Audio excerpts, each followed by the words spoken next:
Hello, everyone, and welcome back to the IoT ML Lab series. This is going to be part three, where we're going to continue along in our journey of Vue. And now that we know the basics of interacting with Vue, of storing data, passing it between components, we're going to dive a little bit deeper and we're going to start building in the functionality of our actual sensor. So in part two, the last part, we just discussed how to move that data, how to store it, how to just in general turn pieces of logic into Vue components. And now we're going to build on that and go into part three with adding in the first step of our sensor, which is the webcam capture and just a basic UI for interacting with our app. So, at this point, if you've been following along, you probably know where to get to the IoT project, IoT lab. And this is going to be part three, so link will be in the video as always. If we get just a little high level overview in terms of what we're going to get into. So we're going to add in a video reference in our HTML. So we need that for the capture component because in order for TensorFlow JS to work in the browser, it needs to attach itself to a video or a collection of images. So we're also going to add a canvas element in our HTML, and that's going to be just for the purpose of capturing images if we want to go the image route rather than the video route. And then we're going to implement the get user media function from the web API, which is really going to be the navigator object to capture user video. And number four, we're going to also add that capture method that I talked about because, again, I think we'd want to focus on a video stream for the purposes of this video. But if you're working in a browser which is less than powerful, or if you just want to make sure that accessibility is the highest it can be, you probably want to know how to make this work with just static images, or at least how to capture them in the first place and do something else with them later.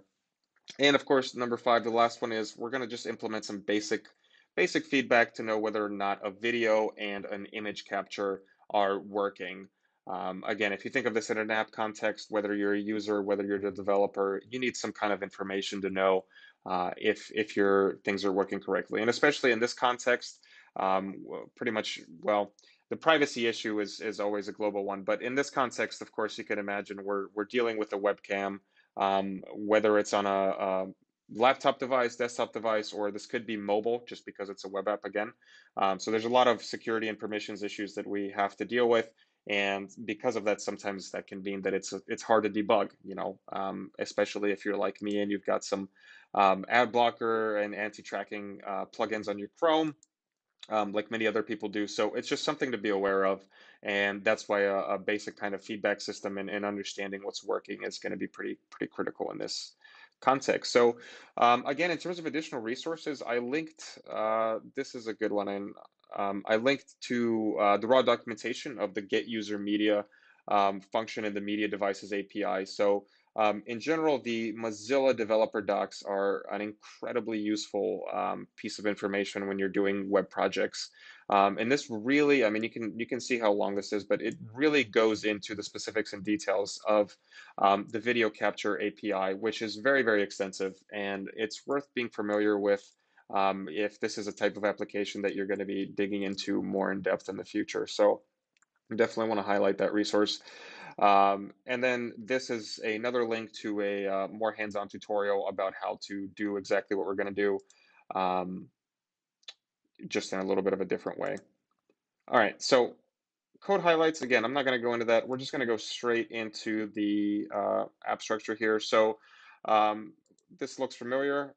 App.view is pretty much the same, but there's a little bit of things happening here. So we have turned in the component from last part into something more specific. So it's not just a generic placeholder component. This time we've created a placeholder for the webcam photos because we know that that's a thing that we're going to need. So in the app.view, all we're doing still is just mounting that component, and we are using it here in our template. So we're passing it some properties. As you can see, you remember what properties are. Um, it's just a simple width and a height this time. So you can imagine what that's going to do to us, and we're going to actually see what it's going to do and get into this guy. So this is where we're going to handle our video capture and our image capture. So before I get into the code, I want to just break out for a second and actually show what this is going to do and supposed to do. So you can see that it's going to pop up. Well, actually, for you guys, since this is the first time popping up, it's probably going to have a little drop down with your permission, asking for your permission. So allow access to your webcam, of course, if you feel comfortable with it.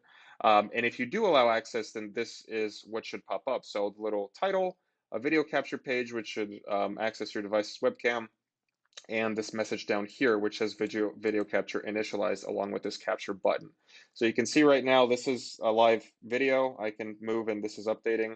And if we hit capture, this is going to save a static image for us. So now I'm moving, obviously the image isn't moving. And if I was to take a photo, it's just going to update the photo. And that's just that. Okay, so as far as the web capture API though, that'll get us where we need to be, because now we're going to have a video stream and we're going to have a way to access those images that we capture. So what does this component look like?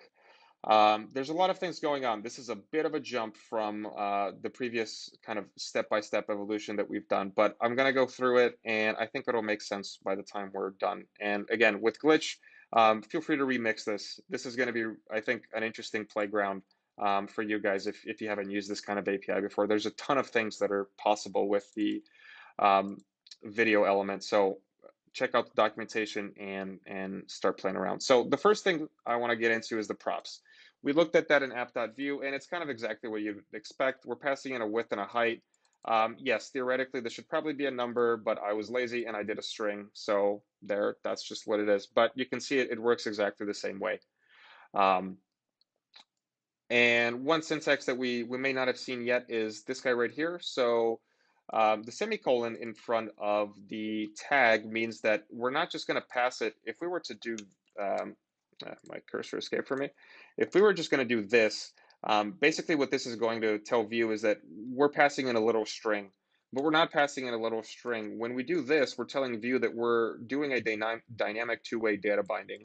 And the semicolon is going to tell it that width is something that it should find in the Vue component. And in our case, it's a prop that's being passed down from above. And you can see how we did it in app.view. Width was, okay, string, probably shouldn't be a string again.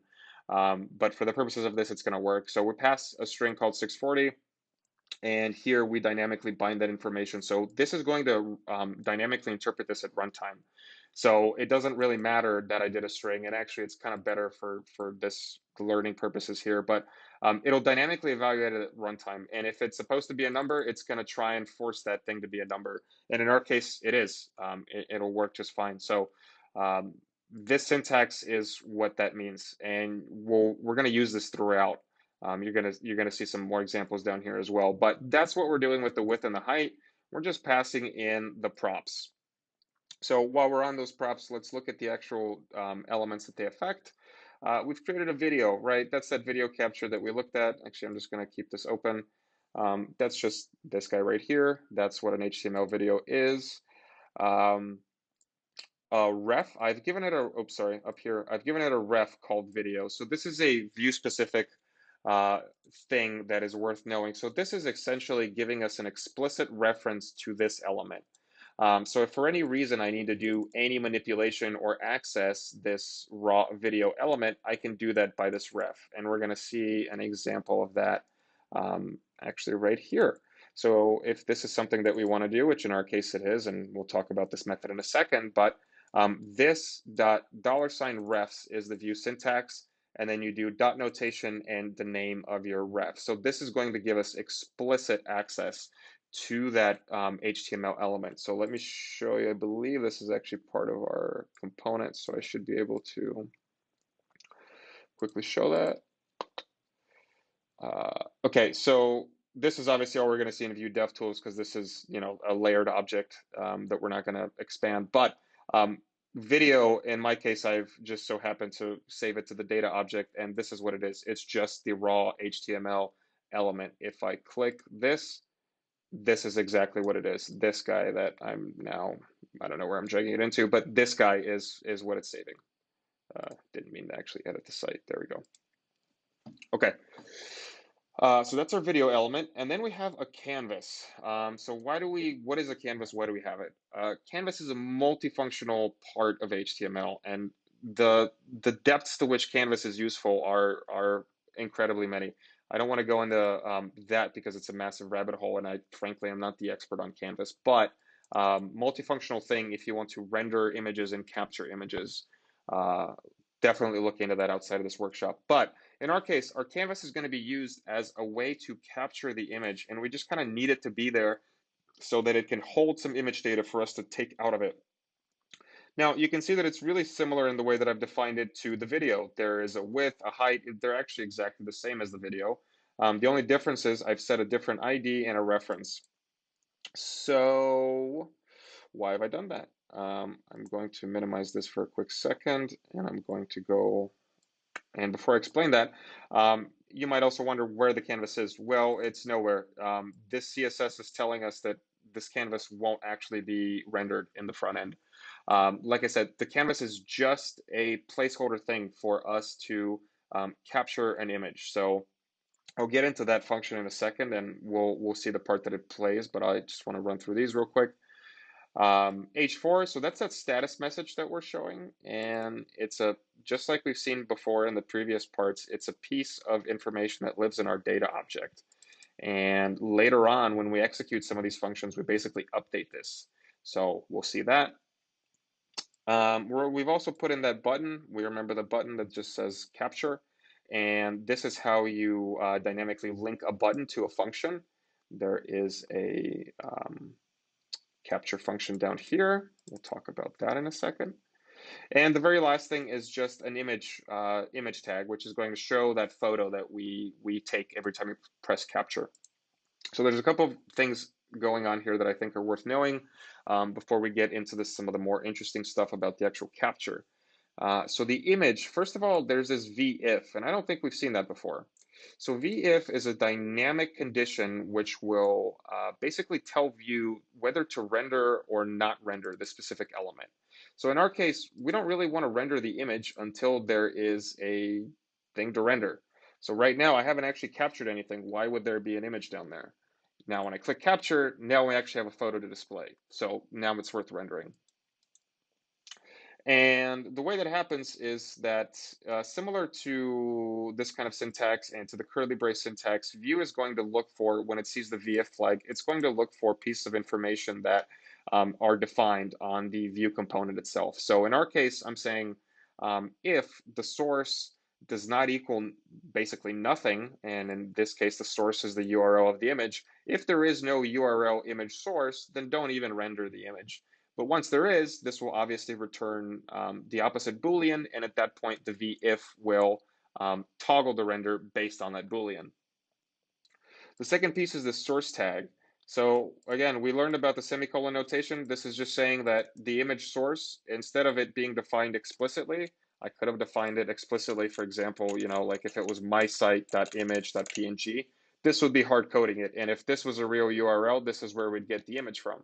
But we need this to be dynamic, and we need this to change. So we are going to dynamically bind this property to a variable, which is going to live in our component. And in our case, it's just called source. This is manually hard-coded. As you can see, there's no semicolon, there's no curly brace syntax. This is saying that this image wants to be 25% of its original width. And this is probably not a good alternate description, but this should say something useful like captured image. And basically, this text is just there so that if there is no image or it happens to render without a source, that this text is going to pop up instead. So at least it'll give you some kind of clue as to what's going on. But beyond that, it's not terribly useful. All right, we talked about these props. We briefly talked about these data objects. And now we want to talk about how it all comes together. So there's a new flag that we've encountered here. Flag is the wrong word, but you guys can crucify me on terminology later. This hook, the mounted hook, it's a lifecycle hook in Vue terminology. We are basically saying that whenever this component is mounted, we want to execute whatever is in beneath these curly braces. And in our case, it's a method called initVideo. But in general, in mounted, I mean, you can put any kind of logic in here. You could write a console log that just says started up. You can do anything. You can execute other functions. and it's exceedingly useful for making sure that things execute in the right order. Now, in addition to mounted, there's a ton of other Vue lifecycle hooks that live in the Vue documentation, and you should definitely check those out. There's created, I believe there's destroyed, there's before create, before mount. So it's very in depth and worth knowing the order at which those execute, because sometimes it can mean the difference between your thing working and not working, especially if you're loading in information from somewhere else, whether it's like a CSV file or whether it's an image URL. So worth getting familiar with. But in our case, we're just going to launch a simple method, and it's just going to be our init video method. We just want to initialize the video capture is all. So this is what that's going to do for us. So first of all, we're going to point our reference to a specific object in the component data.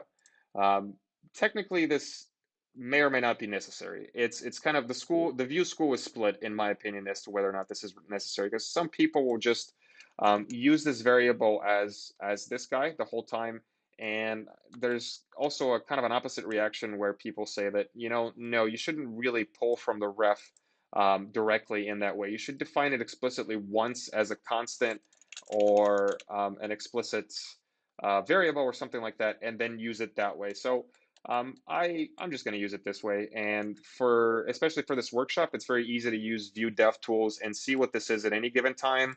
So you can choose whether or not you do it that way in your thing. But for us, just for being able to see what's going on, this is going to be how we do it. So the next thing we do is we try to get user media. So this next bit is a little bit of boilerplate from those resources that I linked right here. So I'm not going to spend a ton of detail and time going into them, but I'm just going to go over what's happening. So we're basically checking if there's media devices and if the function of get user media is even valid. If that's the case, we're going to execute the get user media function, and we're asking for video but no audio, because I mean, we're not going to do anything with the audio anyway, so why just waste bitrate and user processing power? And because of the documentation and the way that this function works, again, check out the source docs. We know that it's going to return a callback object, which we're going to call stream, and we're going to try a couple of things. So if the stream works as it should, we should be able to set the source object of our video, this guy, to stream. Okay. And if it doesn't, then we can try one thing, and then we can just throw our hands up and say we can't do it. Um, this is basically just kind of a very very half-assed browser check, to be honest with you. So for most modern browsers, this API works just fine. For some outdated ones and just in some testing, I found that they don't. So I've kind of put this very lazy catch that accounts for some rando browsers out there. Um, Again, I'm not entirely familiar with why this is breaking some of them, and I also don't care because, let's be honest, if you're using Edge or Internet Explorer, you honestly shouldn't be anyway. So sorry about that. And of course, if we can't establish a video source or a video source object, then we're just going to say that I broke and hopefully return some kind of meaningful error. But if you're using Chrome, that won't be the case. We'll be fine. And if that does happen correctly as it should, then we're just going to call that same video object.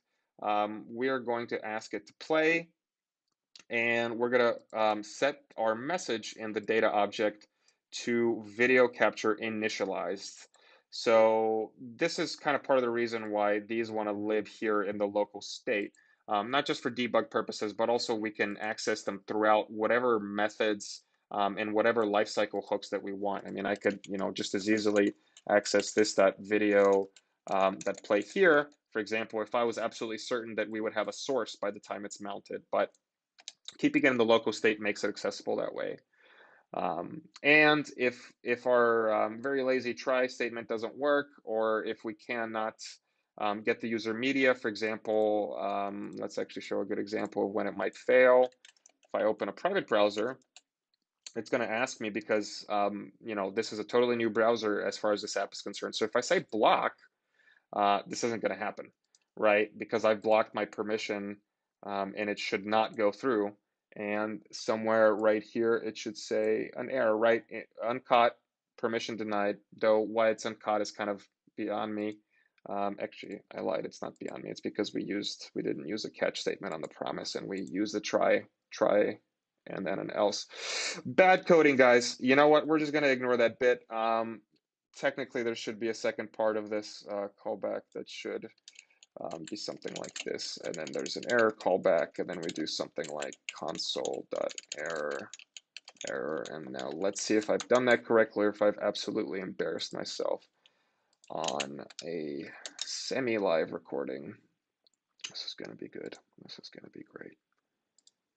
Some might even call it huge. Okay, so that one's going to work just fine, but I want to see the error.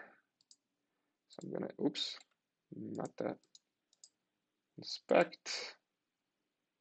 Okay, console block.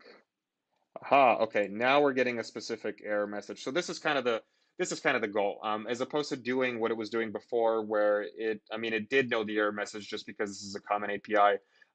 It should give us something a lot more specific like this. So this is saying permission denied, and this is unfortunately, because of the way we've compiled this app, it's pointing to our build.js as opposed to our view file. But this should still be able to give you a good idea of what happened.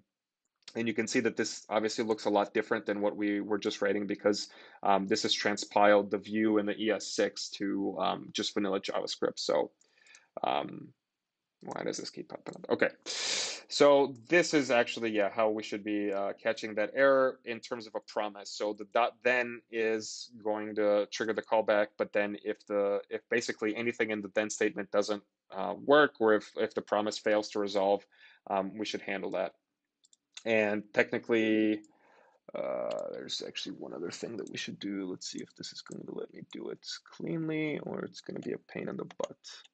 Oh, it did let me do it cleanly. Okay, so theoretically, whoops, we're not only going to want to log that error, but we're also going to want to put this guy right there, because that's going to be part of the same handle. So let's rebuild that app. Okay, so error catching aside, which is a good practice, by the way. Don't take cues from my laziness here. Error catching is a good practice, and that aside, that's pretty much the extent of our init video method. And once the init video method is initialized, we have our video reference, we have our video source, and our video should be playing live. So that's all good and great. I don't think there's anything super specific about the video style besides that I set an explicit background color. I think just so that I can visualize it and see it if the source wasn't playing. So nothing too crazy going on there. And then the other piece that we should talk about is the button, the capture button. So let's open this guy again for the 100th time. This is our capture button, and I'm dangerously close to the camera. There we go. So what does the capture actually look like? Let's finally resolve why that kooky canvas was hidden from the beginning. So capture button. All right. This is, again, a part of the documentation that I linked here. So check this out for some more in-depth knowledge about what this is doing. But basically, first of all, we're going to set that explicit reference to our canvas, just like with the video. And then we're going to implement this boilerplate right here, which is much better explained in the Mozilla docs, but I'm going to try and bumble through it anyway. So we're going to get the canvas context. We're going to set our width and our height, which is just basically the width and the height of the source material, because if you set it to different things, the scaling is going to be kind of kooky. And yeah, we're just basically doing that. This can probably be simplified into like 2 lines or 1, but F it. And we're going to call the context.drawImage function on the canvas. This is specific to the Canvas API. So again, docs are your best source, and our source is going to be the video. And these are basically coordinates. So this as well, very much worth looking at the docs for, because if you've worked with things like SVG in the browser, you know that the coordinate system is a little bit kooky. If you're an architect, designer, graphic designer, somebody like that, you're probably most familiar with the Cartesian coordinate system, where you've got an X and a Y. Positive is to the right and up, negative is to the left and down. Sometimes with HTML, that's really not the case. So when there's maximum and minimums, you absolutely have to look at the documentation and understand what piece has to go where, because coordinates do not work like you think they do sometimes. In SVG, for example, I know that the y-axis is flipped, and I've worked with SVG a bunch, and yet I still have to look that up like every time I do it. So just a word to the wise, check that out. So we're gonna draw that image, and then after we do that, we are going to set that source object here to a URL. So again, this is a Canvas API function. It's turning the image in the canvas to a specific type. I like PNGs because PNGs are far superior to pretty much everything, but mostly those crappy JPEGs.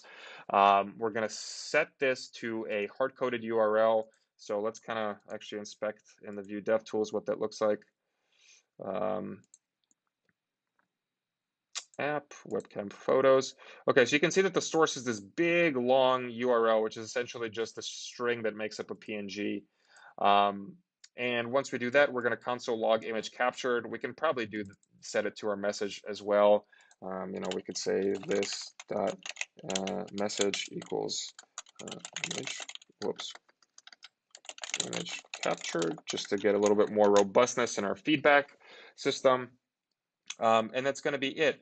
And we don't really need to do anything else. So you can see that I've commented this out for a purpose. This is a familiar solution on Stack Overflow, but we don't actually need to write anything to the DOM. We don't need to write a new image tag. We don't need to explicitly do all this funky stuff because remember, we bound the image source to that variable dynamically. And here we just set that variable, and this is just going to update as soon as it senses that change. That's just one of those auto magical abstractions of a front-end framework, which is really cool and useful. And that's pretty much it. I also commented out this bit as well, just in case somebody found that more useful. So you could just create an array. If you had something like captures is this empty array object, and instead of just saving one image at a time, you wanted to save all of them. That's something that you could do very easily. Just kind of push them all to an array over here, and then just create a function that like loops through them and downloads them or now analyzes them or what have you. So that's completely up to you. But in essence, that's it. That's the functionality of our image capture bit. And it gives us all we need to dive into the next part. And we're going to take the stream, and instead of just capturing my wonky looking face because I haven't visited a barber in a while because we're on coronavirus lockdown, you're going to be able to actually get some analysis and do image recognition on the video feed. So that's going to be the next part. So join us for that, and hopefully you enjoy it.